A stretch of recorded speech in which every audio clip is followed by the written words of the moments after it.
All right, here we go. Fab 3 story. So I was there from June 23rd, 1986 until sometime in 89. I'm not sure exactly when I left. I got there and a lady named Vicki Small was my boss, who was an awesome boss. And it was cool to have such a great boss for the first one.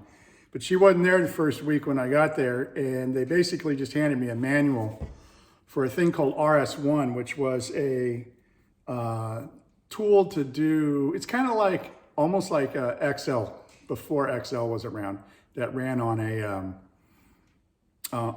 we ran a VAX terminals, you know, obviously a VAX machine.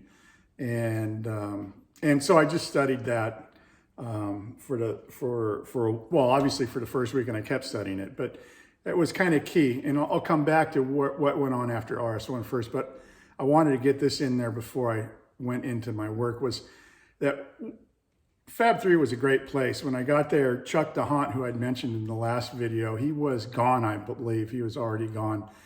We were having a rough time, and, you know, the factory managers get blamed for it. So I think Chuck had gotten put somewhere else or retired, or I don't know, whatever. Thank God for Chuck DeHont, though. He got me into Intel, you know, because he had a relationship with my teacher over there in Hawaii, Home Kennedy. But I think a guy named Keith Thompson was Fab manager when I got there, who I'd never really got to know very well, and I don't think he was there very long. Not long after that, a guy named Dave Marcin became, well, I don't know the whole procession of factory managers. I know Dave Marcin came over, and he was factory manager for a while, which I really enjoyed too. But the interesting thing was when I'd go down to the cafeteria, you know, right from the start, you know, I want to hang out with someone, and there were people playing dominoes, and it was kind of like a trump game. You'd play with cards, but you played it with dominoes. It would take 4 people. So I'd go over and watch them play, probably for like the first week. And then after that, you know, there were 4 people that played, and if I was there, you know, before the 5th person, I'd get to play. And we did a little rotation in and out, if I remember correctly. And we played for money, which was kind of funny because, I mean, the money was right out on the table. We all got our money out and played. And what was so cool about it for me, and I really wasn't doing this to try to ass kiss or anything like that, but it was all the top engineering managers. This is Scott Ruska, Keith Reese, Ed Carpenter, and Don Bruner was there too. Yeah, he always played with us. So it was good fun, and obviously it worked out good for me because that way I got to know those guys really well, which is important to have relationships with the upper managers. So, and it was a lot of fun.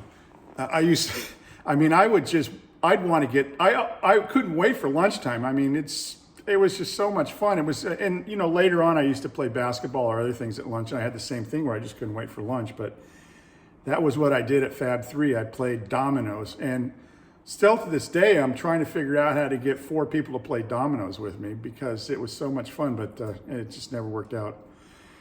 So anyway, I started learning RS1. Then there was this thing called data. Well, actually, I learned RS1, right? And this is what's kind of really funny. And some people that are engineers will get a good kick out of this, or maybe even non-engineers. But we used to have these run cards. This is like the recipe book for cooking up wafers. And this was P446.2. We had another one called AFE, alternate front end. But inside this thing, and unfortunately, actually, I think I had another one that was filled out. But the operators would fill these things out.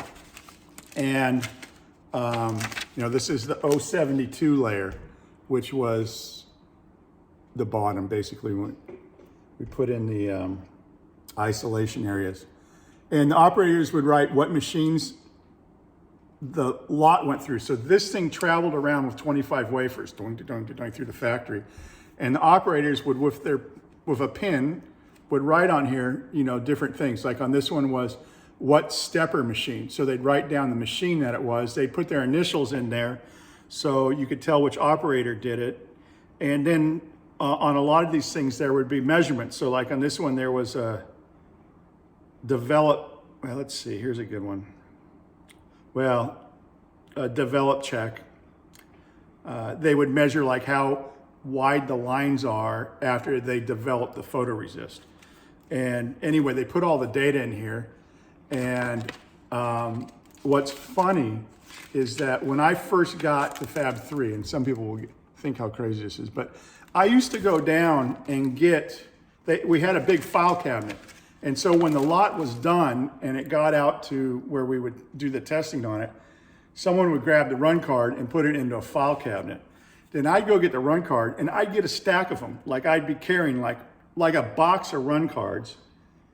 And I'd go back to my office and I'd lay them all out, 1, 2, 3, 4, all like this.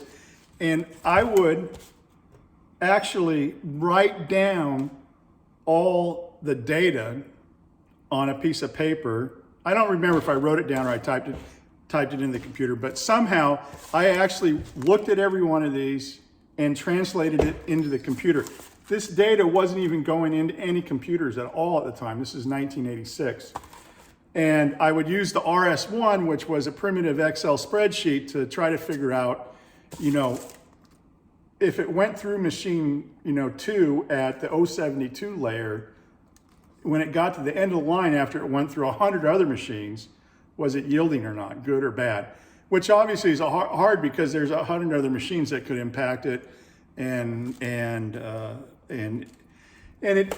we got some data out of it for sure. We learned some things, but it was brutal. I mean, doing all that hand entry work and then writing the code. And anyway, so then we got this thing called DataTrieve, and I went to Santa Clara and I met this guy named Dave Fong, who was the DataTrieve teacher. He had gone to the original class for the people that actually made this piece of software. Dave Fong ended up being, for my whole career at Intel, a good buddy. He was a great guy. But he taught me how to do DataTrieve.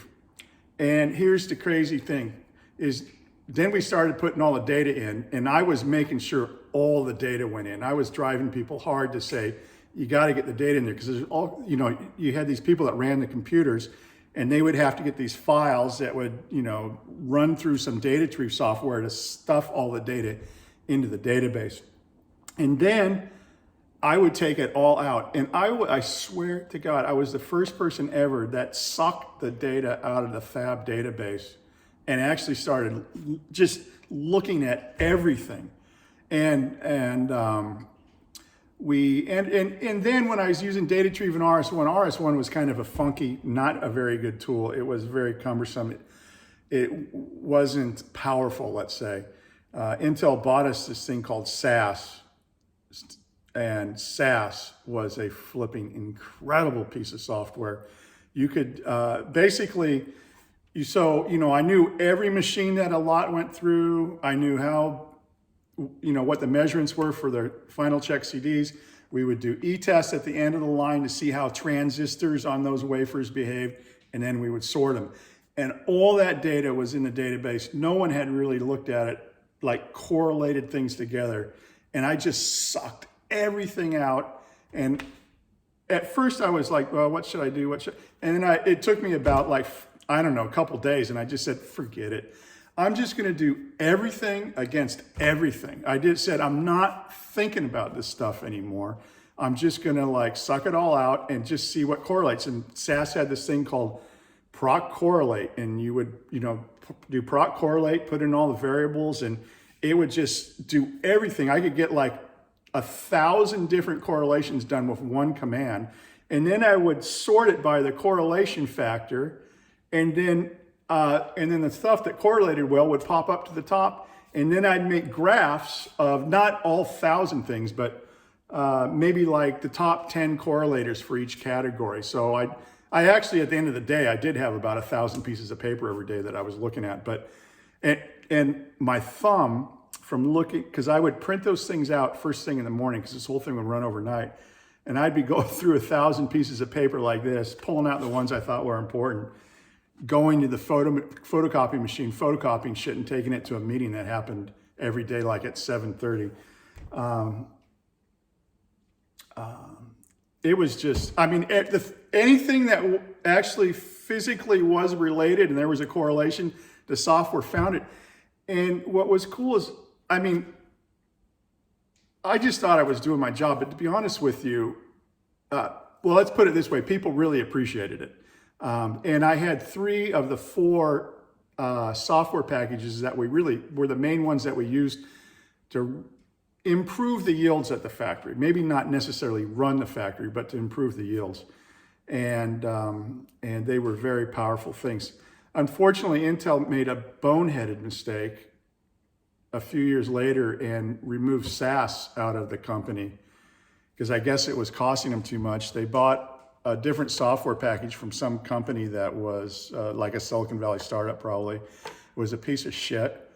And in my opinion, that decision to go away from SAS and go to these other software packages that we had for the rest of my career was really impacted Intel. I mean, we could have done a lot better job with a very powerful statistical analysis software package called SAS. Anyway, I was really not happy about that, but no one even asked me, you know, what we should do. They just went and did something else, and it was a really dumb decision. But working at Fab 3 was fun. When I got there, I had a guy named Dave Unzecker sitting next to me. Actually, before I forget, when I got there, we also had, well, you sat in cubicles, and back in '86, you could still smoke in the office. So I sat around the technicians, and I would say most of the technicians smoked.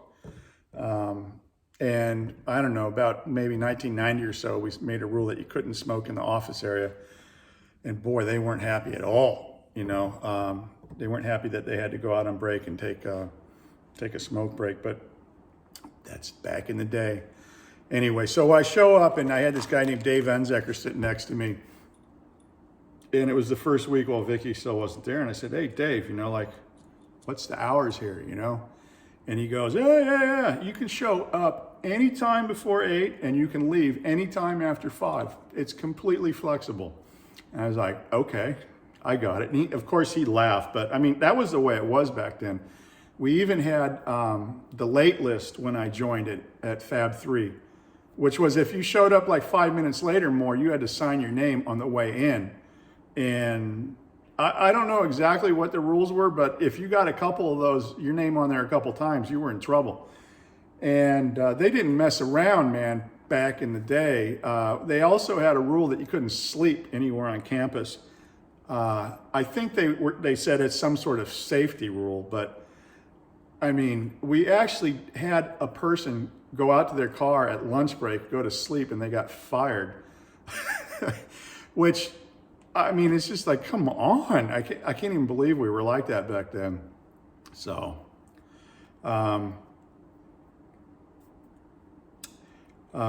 we had,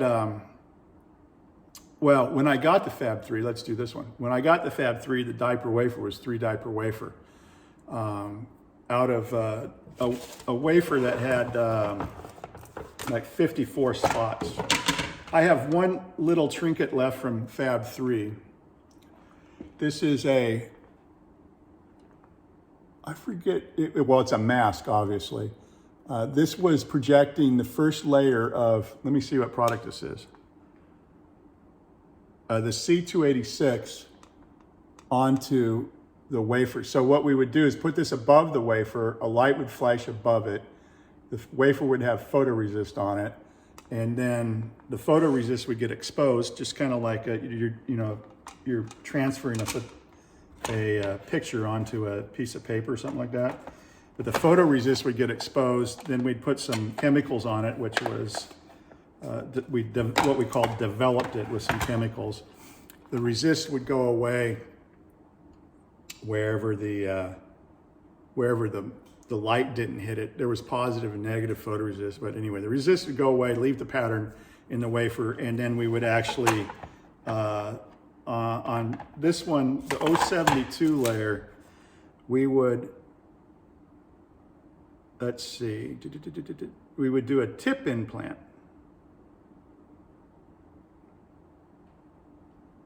So I guess we ran this through an implanter. I was thinking we did it in a diffusion furnace, but I guess we ran it through an implanter, you know, and shot like a beam of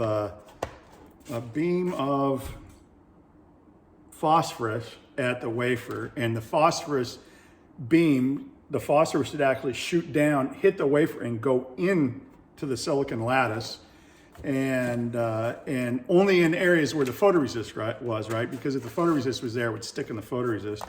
Anyway, it would go into the silicon lattice, then we'd run it through an oven to kind of like let things kind of like settle down a little bit.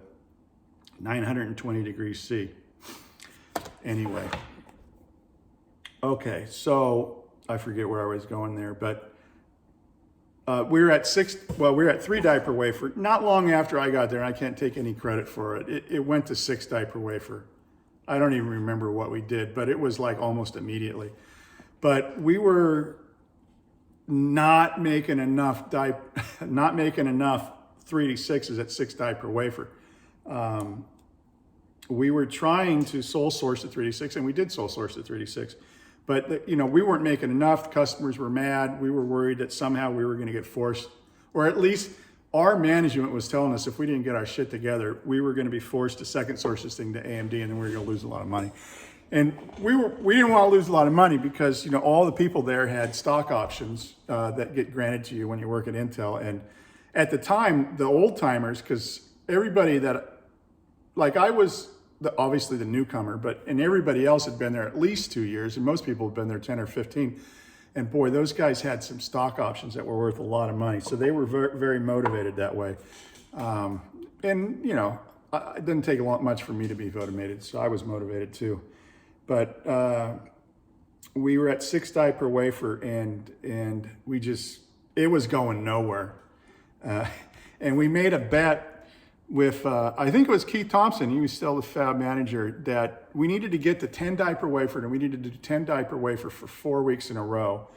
And we needed to be there by, I don't know, like in 4 months. And we had been at 6 die per wafer forever, and I was like, how the heck are we gonna do this?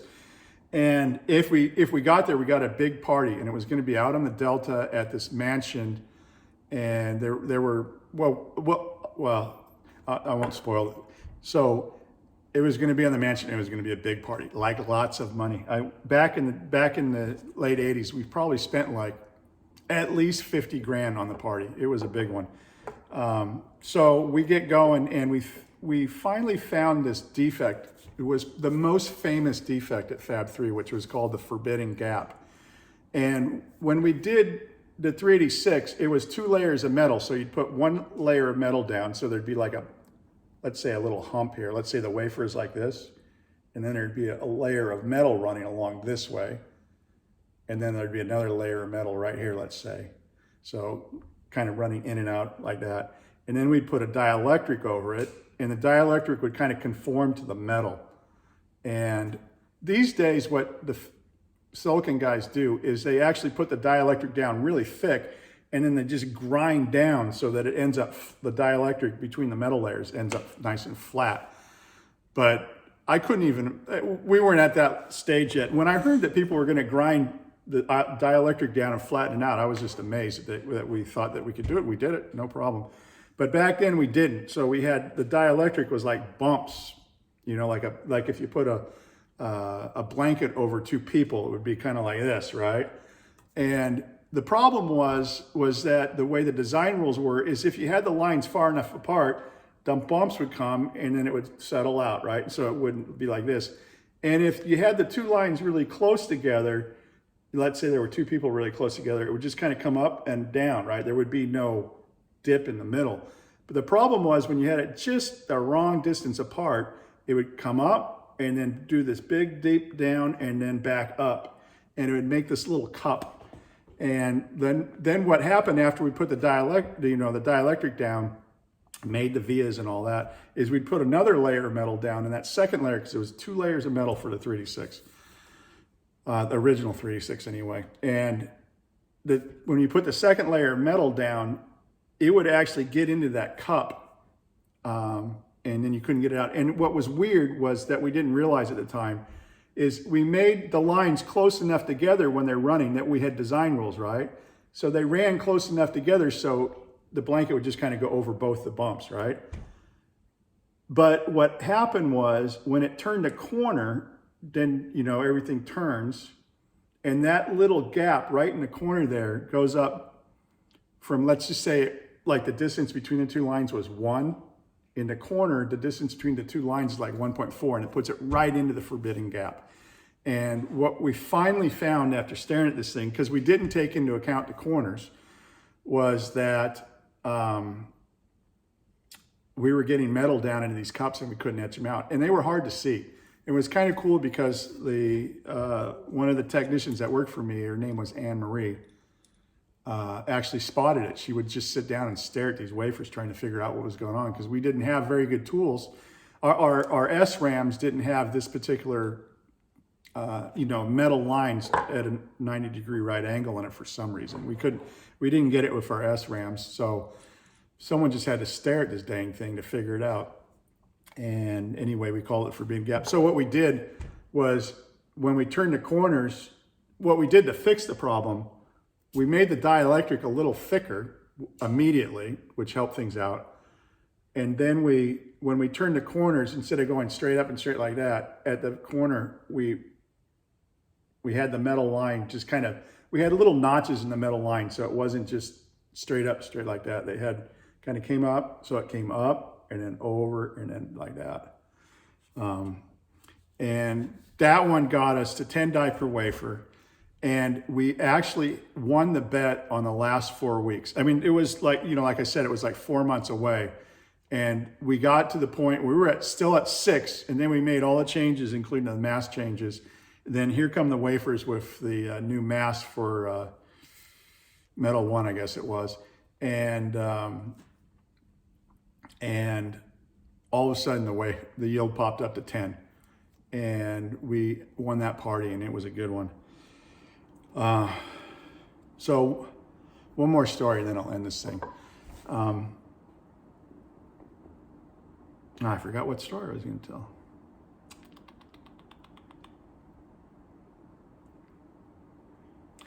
Well, I know there was one more story I wanted to tell. Oh, yeah, I know what it was.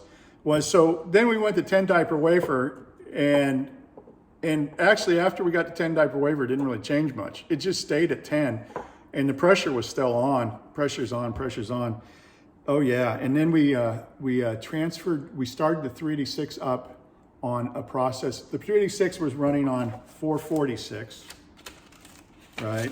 So P446, so 4 was for 4-inch, and we started up a new process at Intel called 648, and that was in New Mexico. And I had a buddy of mine that was kind of like the equivalent of me over there. His name was Brian Musson, and he hung out in Fab 3 for a while. He ended up being a good buddy of mine forever, and we started up that thing over there, 648, and we're at like 10 die per wafer, so 4-inch wafers are about that big, 6-inch wafers are about that big, and then the die shrunk, so the die was a lot smaller. I forget how many die were on one of those 648 wafers, but maybe it must have been like 150 of them. And Brian called me up one day and said, "Man, you got to check this out."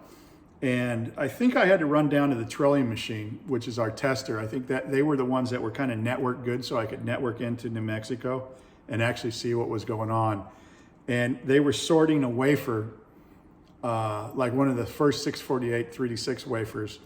And the test time is like, let's just say it was 10 seconds. I don't know what it was right back then. But we ran it, sort time was typically, 2 to 10 seconds, let's say. But you could see, we had like the big screen on the Trillium, which had an Apollo workstation on it. And you could see kind of like the wafer map, and it would tell you what bin the die were. And we were hoping for bin 1, which meant good, instead of like a bin 12, which just doesn't work, or bin 10, which is short, which bin 15s, which is open. And I log into this thing, pull up the wafer, and it's showing me as it's sorting, and it's just going bin 1, bin 1, bin 1, bin 1, bin 1. And it was like 10 in a row right across the middle of the wafer. And I was like, oh, well, that's really cool, but we're doomed, because we're lucky to get 10 on a whole wafer, and they're like getting 10 in a row. So not long after that, they put out the memo that Fab 3 was going to shut down. It was obviously not a happy time, and people weren't happy, and they were offering you, like an incentive to stay. I could have stayed. Probably I should have stayed because I lived pretty close to Fab 3, and I ended up going over to Livermore, but I left right away. I couldn't take the depression. It was just, people were bummed out and pissed off, and I just didn't want to be around it. So I basically told them I was going to leave. Now, not leave Intel, but leave Fab 3. So I interviewed in Folsom for the field programmable array team, which was kind of like a memory team, I believe. And I actually accepted the job. And then I interviewed down in Santa Clara for a product called the i750, which was the first video processor, which is the next video. And that's a pretty cool one, cool time.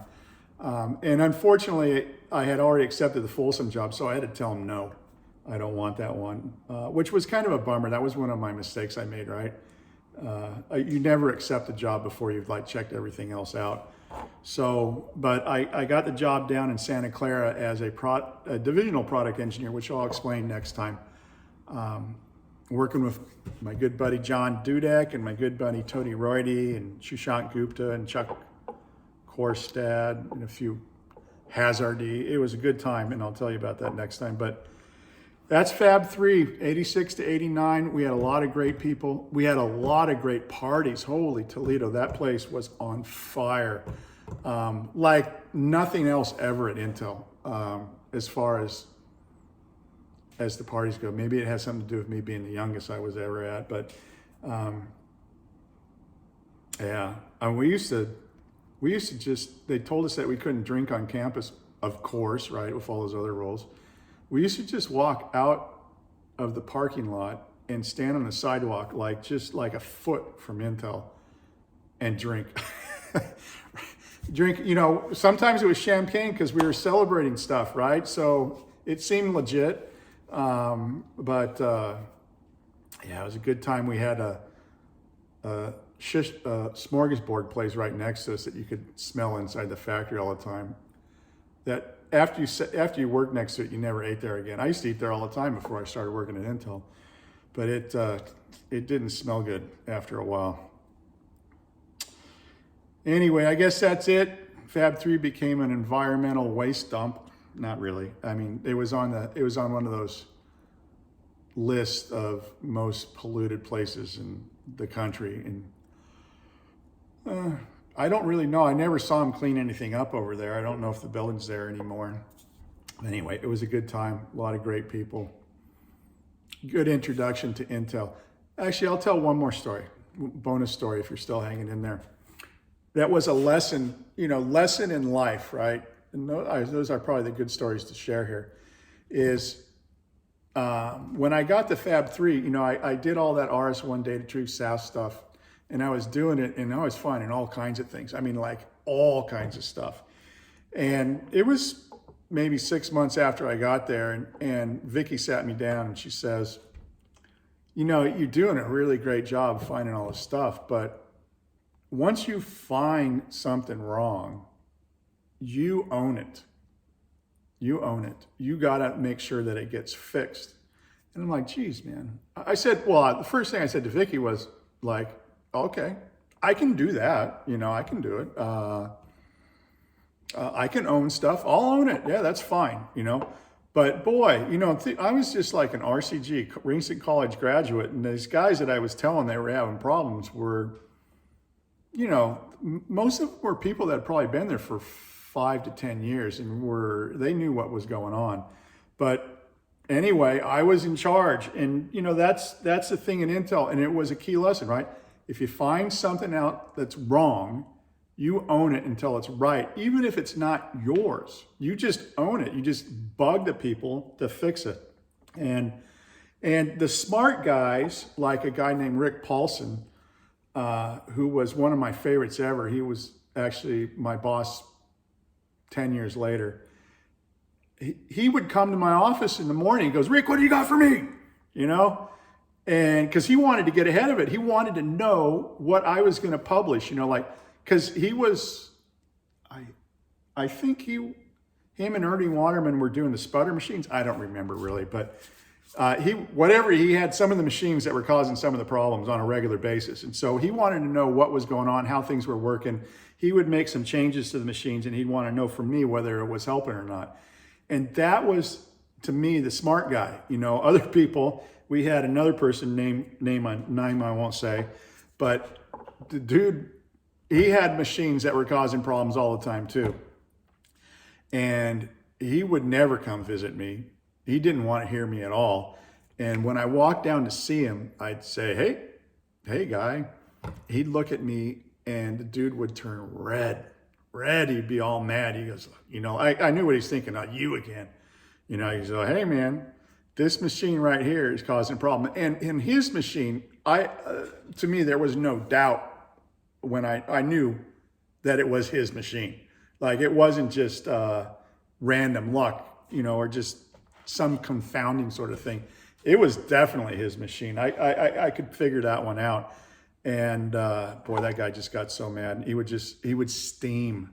And, you know, that's not the way you want to do it, man. You want to, like, when you see the data, you know, it's data. It's the information. You got to deal with it. You can't be fighting it. So anyway, again, that last lesson was if you find something wrong, you own it till it's fixed. I guess it's a good lesson in life, not just work, right? All right, everybody, that's it. Next up is DVI, Digital Video Interactive. It was the first video on a personal computer.